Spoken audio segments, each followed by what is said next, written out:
Thank you for inviting us to talk about Isola show, Fairground Showmen, identity and mental health. My name is Arantza. I'm the senior archivist at the National Fairground and Circus Archive.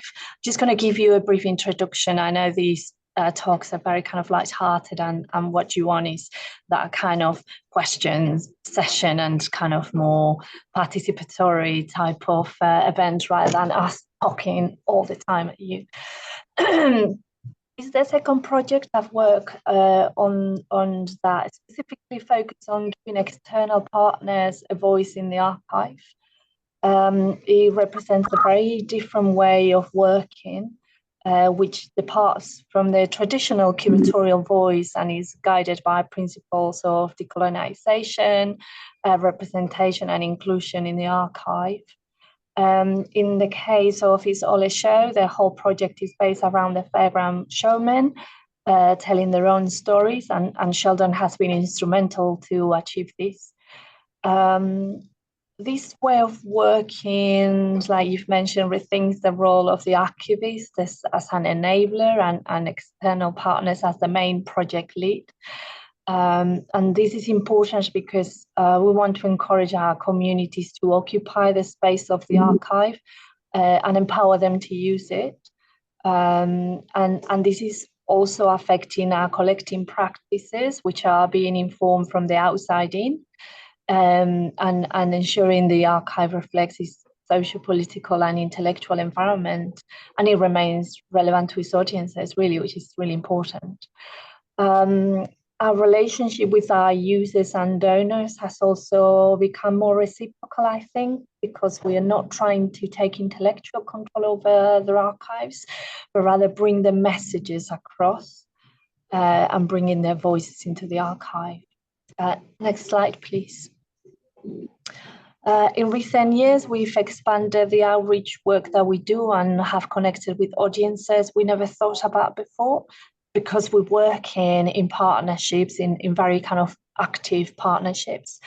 For instance, we work with neurodiverse groups with disabilities, and especially those who need it the most, the ones that are at most risk of being left behind. And I feel that is really important.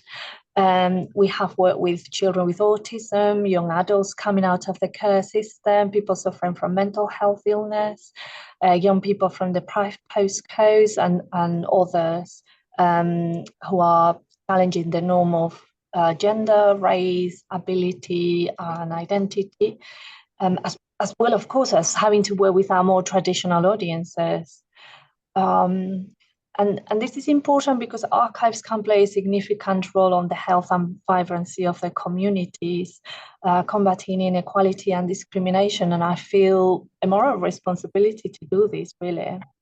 But there are also so many barriers to access that a great part of the work that we do consists in taking the collections or the archives out of the archive and into the community. So rethinking what access is, basically. And that reverses the traditional parameters of engagement, where people don't have to come to the archive anymore, because sometimes it's just not feasible and it's not realistic to have that expectation. We participate in community events where we take displays, leaflets, booklets, and talk directly to visitors. We run our own programs of events and talks and workshops and lectures, anything that the community might be, or different communities might be interested in. But anyway, I don't want to take any more of your time. This was just a very quick overview, and I'm going to pass to Sheldon because he's got a lot more interesting stuff to say than me. Thank you so much, Arantza. Every time I look at this now, it's crazy to think how much we've done, in terms of outreach and getting to different places and all the different places we have been to as well. And of course, the project is based around the showman community, its identity and its relationship to mental health. So I always like to just kind of just go straight back to the beginning, because I know that the kind of exploration of the community of showmen across the UK, especially in terms of where identity is concerned and mental health, is quite a new and emerging kind of subject, even though there's been lots of historical accounts over the years. So I always like to say, who are showmen? Well, we're a very distinct cultural group that emerged through a melting pot, and it's obviously a colloquial term that describes any person with a deep lineage of living and working within the travelling fairground community. The showman community has its own rich historical culture, traditions, dialect, and governing bodies. Organisations like the Showmen's Guild of Great Britain or the Association of Independent Showmen have been running for many years. And a showman identity was born, like I say, out of that melting pot of social classes and famous travelling actors and players and artists and gypsy travellers, circus folk and market traders, and to form a distinct identity that emerged around about 1889 with the Movable Dwellings Act. The Movable Dwellings Act was a wonderful, quite terrible act that was going to be put into place to stop the free movement of travelling people across the UK. And from that, the Van Dwellers Association was born, which later became the Showmen's Guild of Great Britain. With this project, specifically, it emerged out of research from my doctorate, specifically looking at showman identity and mental health. So it's a practice-based PhD, which involved that interaction with the archival and historical context and that partnership with the National Fairground and Circus Archive. We surveyed over 346 showmen, interviewed 15 showmen. We took photographic portraits of 12 showmen. And we also built partners across the kind of board with other organisations such as Samaritans, Liverpool, Mind, Sheffield. Organisations like the Showmen's Guild were involved as well, who actually funded my PhD. And of course, we won the National Lottery Heritage Grant as well. Easy for me to say. And this all is kind of merging together as well through reflexive writing and poetry. Now, can everybody see this? This was the exhibition space, and it was kind of born out of this relationship between front stage and backstage. This kind of thing that we often talk about in the community is having two different kind of spaces, you know, and the front stage being very much the show that we put on, you know, the rides, the flashing lights, the rich smells, and the backstage being, you know, the community and its identity and mental health. Basically the whole kind of exhibition was based around this power dynamic between front stage and backstage, and it had a specific kind of entranceway into the history, then merging into what it means to be a showman today. So we partnered up, like I say, with different organisations to do this, but we also built off past research as well that we merged into the exhibition. Of course, as well, one of the things that was quite special about this exhibition, it was on the 30th anniversary of the National Fairground Archive opening, and I was one of the first showmen to actually have their own exhibition within the space. So two gaps there filled straight away. However, let's talk about a little bit more content. So identity and belonging. So one of the big things around talking about the community is how they do identify. With 75% of the community identifying themselves as showmen. However, other identities include traveling showman, show people, showman traveler, and traveler as well. So it's not so linear. Much like the community itself, it is quite interchangeable, and the language that we use is quite interchangeable when describing ourselves. But when it comes to membership and that sense of belonging, 84% of respondents to this had that major kind of belonging to the Showman's Guild of Great Britain, which is the major governing body.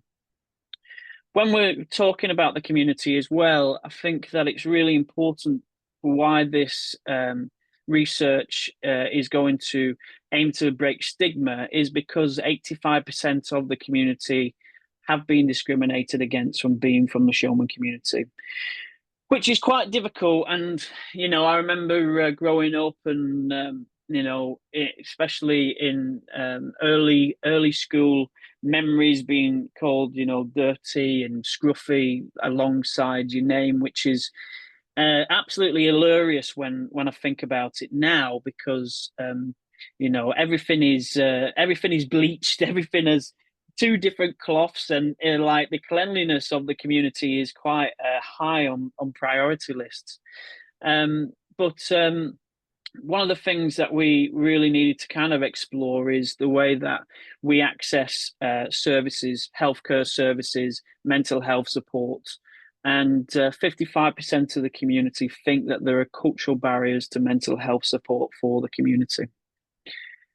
So how did this emerge? Where did the conversation start? Well, of course, the archive, like I said, started 30 years ago, and that conversation really has bubbled on for so many years, and different conversations arising from that. However, during the pandemic, there was a real mobilization of the community with organisations like Future for Fairgrounds that started, First Scotland, and of course the work the Showman's Guild did with supporting the community and its kind of push for that cultural minority status, which is quite interesting, and it's not a subject that isn't contested.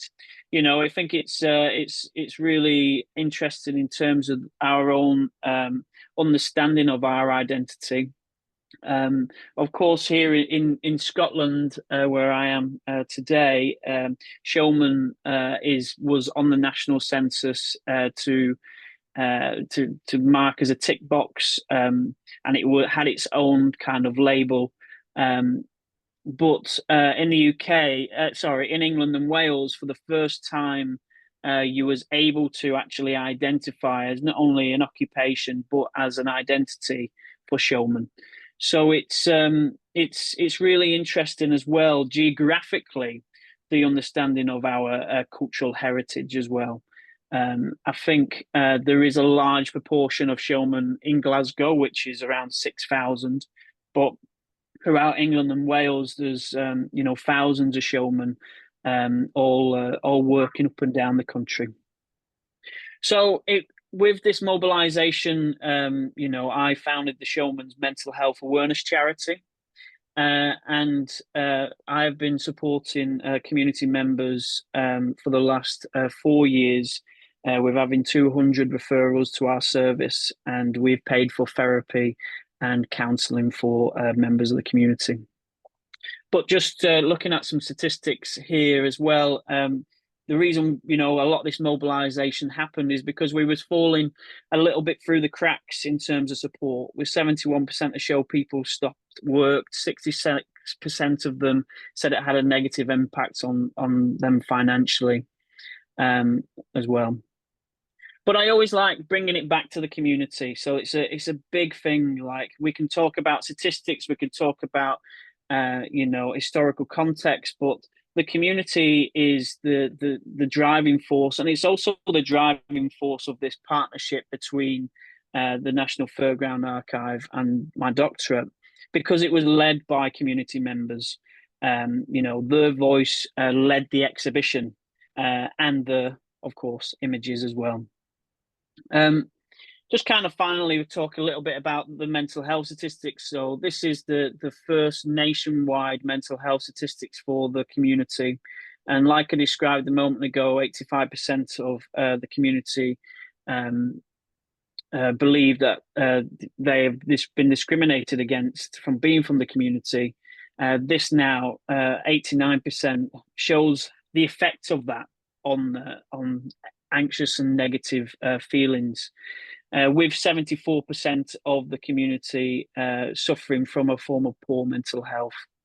So it's really about getting this conversation started, breaking the stigma, and kind of having to navigate this kind of new way of looking at our own identity and our own mental health, because the stigma still does exist, and we really want to change that. And to statistics like these and public exhibitions really go a long way to changing that statistic as well.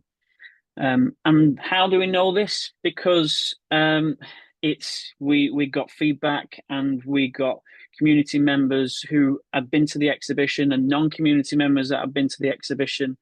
And with 69% of those who responded to the survey at the exhibition saying that they are more likely to seek help for mental health support after seeing the exhibition. And also the importance of engaging with archival material and engaging in that relationship with the historical materials of the community, showing how it has a positive effect on health and well-being, with 79.5% of people who engage with the exhibition saying that it had that positive effect on them. So this isn't just the partnership of organization and researcher, but it's also making a real positive impact in the community. And one of the things that really is amazing for us, that 75% of people also said that they'll go back to the Western Bank Library and the exhibition space and the National Fairground Archive, which is just amazing for that continuation of engagement. I know that there's lots to discuss and lots to talk about, so I'm going to leave it there. But there's as a legacy for this project, we've been traveling, taking a traveling exhibition up and down the country to Glasgow, Liverpool, Newcastle, and also we've formed some new great partnerships as well, and some exciting new exhibitions to come in the new year, which I know Stephen is on here, and I'm excited for. He's a big project coming up in January. So yeah, it's about the continuation. It's about legacy as well, and it's about how we continue to engage the community with the archival material and the relationship with the National Fairground Archive. And I'll just finish on our little motto, which is show head, show heart, and show smart. And it's about having courage and having will to get out there, and also and bring the community together. So thank you so much.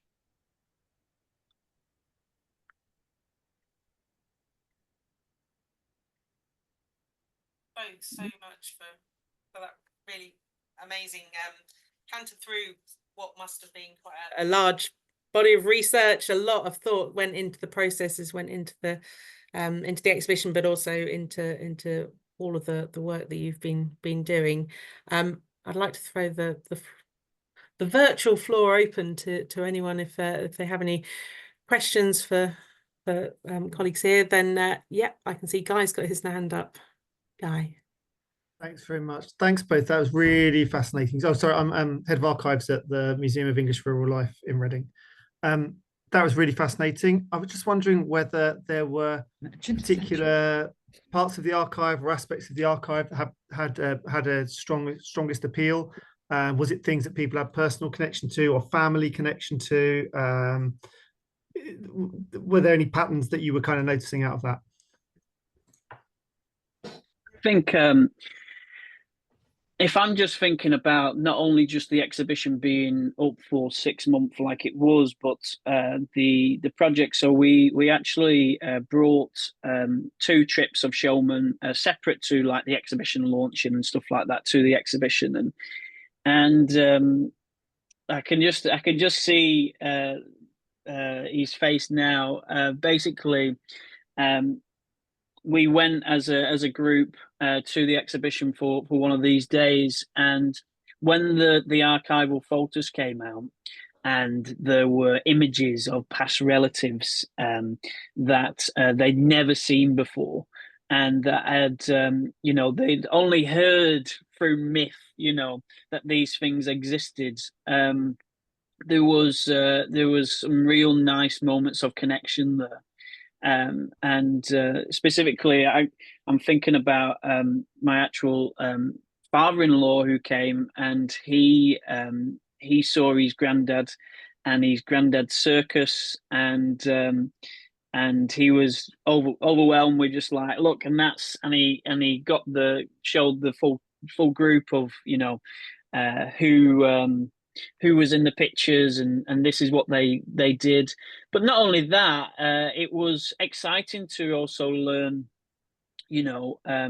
those stories, because the what happens with once engaging with that materials, then new stories came out, new stories came out about the family, and where they traveled, and where they went. And then there are also kind of other people in the room that talked about their ancestors who also had similar experiences as well. So I think the archival photos are huge, but then other things like we for this exhibition, Arantza, she had the huge task of cataloguing the Showman's Guild collection, and it was a lot of those diaries that were really interesting within that space as well. Those, from the early kind of creation of the guild, and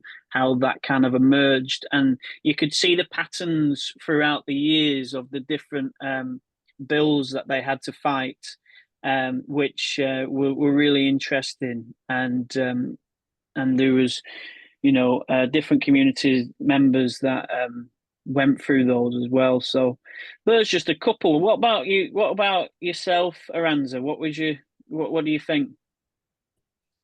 I think one of the things that I noticed mainly was that kind of community identity forming power of the Showman's Guild collection, and kind of those shared. So it was kind of prompting those shared experiences in the community, and a lot of the showmen were talking about that in the exhibition space. But it was also finding, is what you were saying as well, there'll be photographs that they would say, oh, that's my aunt, or that's so and so, or that's this person. So that was also very interesting, because although we collect the history of the Fairground Showmen, among others,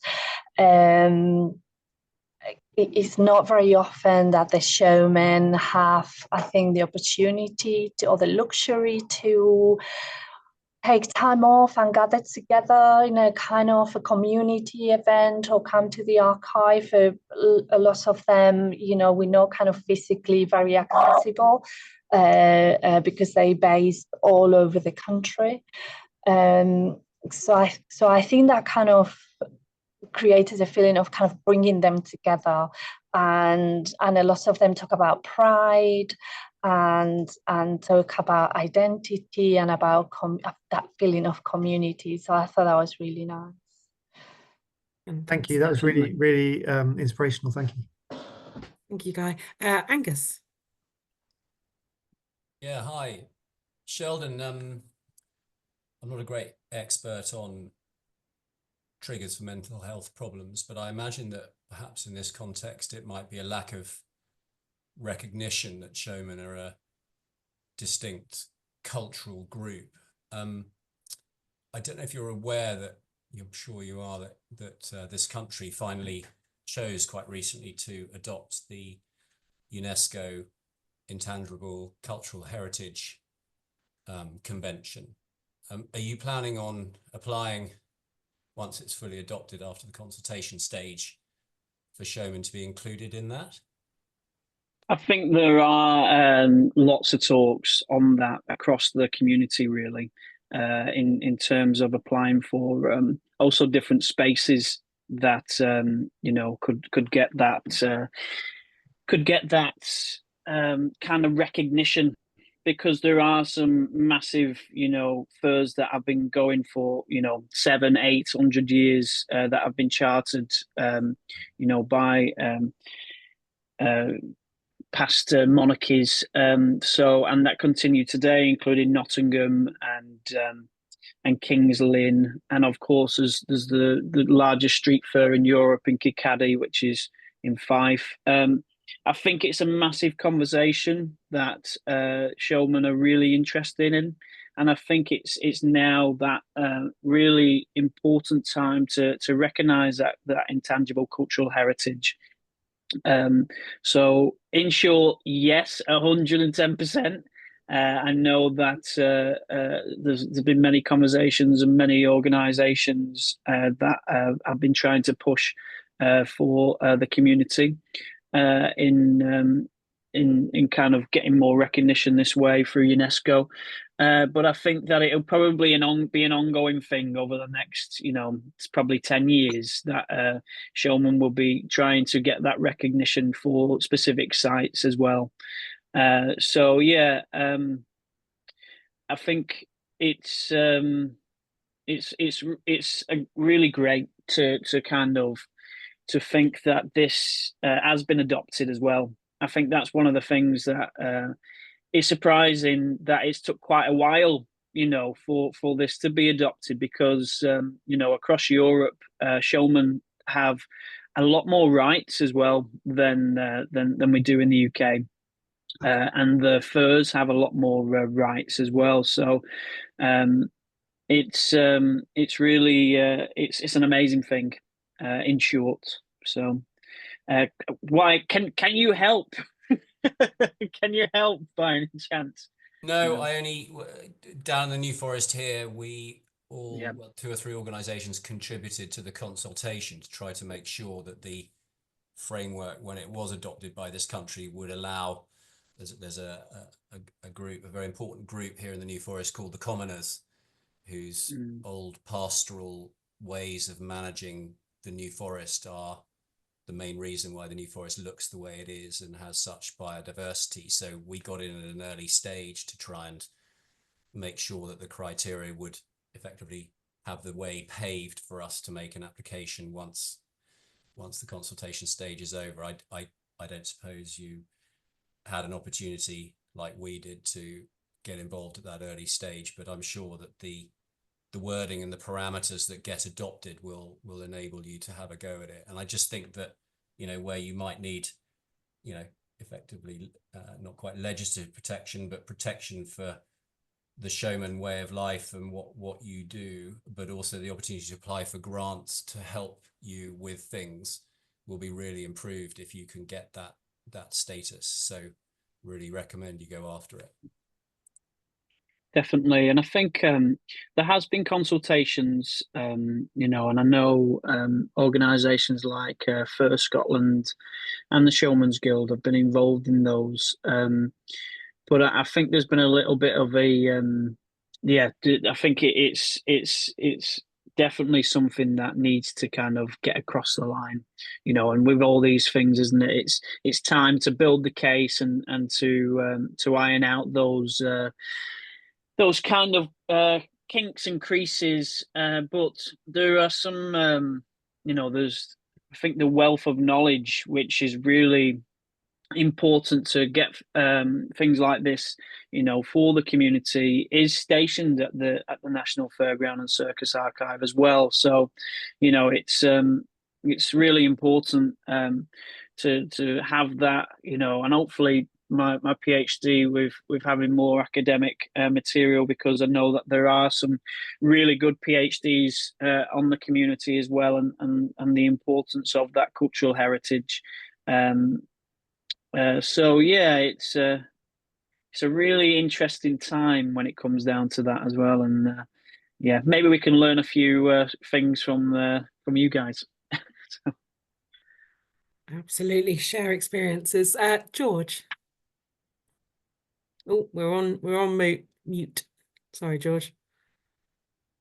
No, okay. Yeah, I was going to say it's good news that the UNESCO Intangible Heritage Convention has been actually recognised and ratified. I think the story of our country is that we don't recognise our actual heritage, and don't celebrate it enough. Sadly, I was writing a book on. I was commissioned to do a book on the endangered heritage, based on the UNESCO lists. Sadly, I missed a few deadlines and they cancelled the project. But I've got a lot of stuff that I might, I might well knock it into a book I'd like to do. But it's a long been a sort of bit of a bugbear of me, that our governments, our officials, they have not taken up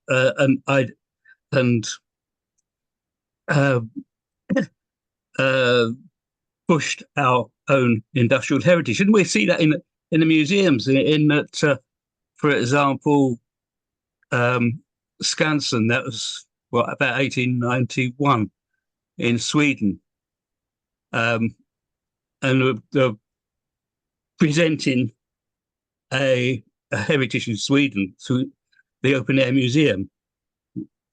England was very late in coming to open air museums, doing that sort of heritage presentation. And when it did happen in England, it wasn't particularly local authorities or anything like that. It was individual people pushing for it to happen. Whereas Ireland and Scotland and Wales had more government involvement. So it's not a surprise that this country hasn't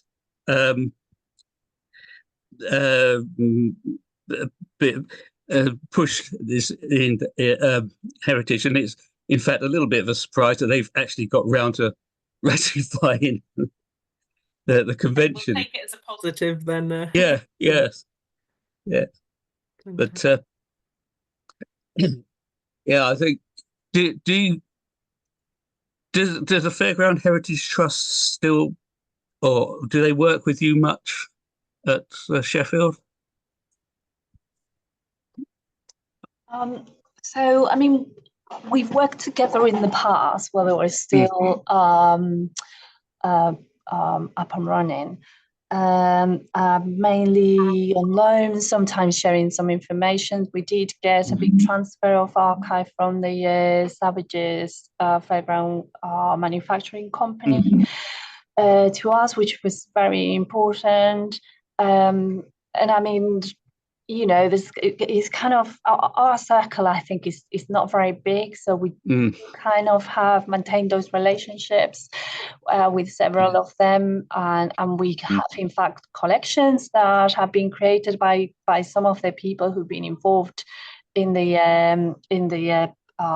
organization for many years. Yeah, I mean, our kind of collecting policies were very different, thankfully, as they should be, and our activities and how we function and everything else was always very different. Yeah, So. Sounds good. Rebecca. Hello. So I think that a lot of the public, they don't realize about the cultural contributions or the contributions that fairgrounds have had for centuries, especially to like technology, communication, art, entertainment. And I'm wondering if the archive has any plans to help educate people on that. And that would, I guess, help people's mental health in the community as well. If like we can just say like, hey, did you know that electricity was first demonstrated to so many people in this fairground in this era? Because I think people now, they just see like rides, or they see candy floss, or they see what they want to see, but that's not the history of the fair as well. So I'm wondering how that could be used to help lessen discrimination and better mental health. So we've done, well, in my time in the archive, I've done 2 exhibitions, one on photography, and one, it was a big project on the Orton and Spooner, who were another fairground manufacturing company. So the one in photography was all about the technology of photography, the development of the technology in the fairground, and the role of fairgrounds and showmen in kind of pushing that technology forward. And so there was a big kind of historical introduction into that. And we've got specifically the collection of George William, who was he had a early cinematographic show in the fairground, and also did a magic lantern show. So he was very much into his technology and eventually became a photographer himself. You probably can't see it here, but I'm surrounded by some of his photographs and some of the work that he did, and as examples of what would have been exhibited on the fairgrounds. A lot of them are topographical images, or a lot of architecture, travel, and also scientific slides. So it also has that really strong educational aspect to it, which was also very important in the fairground. And I'm always kind of trying to convey that message. I also did the Orton and Spooner project, and that was all about technology on the fairground, the introduction of steam engines, the introduction of electricity, speed as well. We had a big section on art and the evolution of artwork in the fairground, which is a massive aspect of the fair, all the decorations, the decorative aspect. And talk about specific artists and carvers as well, and all the kind of craftsmanship that's gone into that. And yes, I agree, the fairground has always had such a big kind of role in introducing information, in introducing knowledge, technologies, making them accessible to people who didn't have access to education, information, who often were illiterate. So although people don't usually think about that, it has had a big impact at that kind of educational level. The menageries as well that were used for kind of education, school groups were taken to see the menageries. We see them in a very different way now in means of animal performance and the treatment of animals. But in that time, it was a perfectly acceptable way of treating animals, and how many of those menageries have ended up in museums that were used for research into biology, and also have developed into zoos, and now that have that preservation role. They all come from circuses, from menageries. What is so positive now, it's also looked as kind of very negative, the beginnings of it. So it's a difficult relationship. I'm always trying to raise awareness, and I'm always trying to not just look at, let's say, the spectacle and the show and what's the end result, where you see just a fairground ride, but everything that's behind it, how it's got to that point. I did a big research, medium research project on World War One in 2018. This is kind of commemorate the 100th anniversary of the end of the war, and talk about the contribution of of popular entertainment, not just Fairground Showmen, but the Circus, Variety,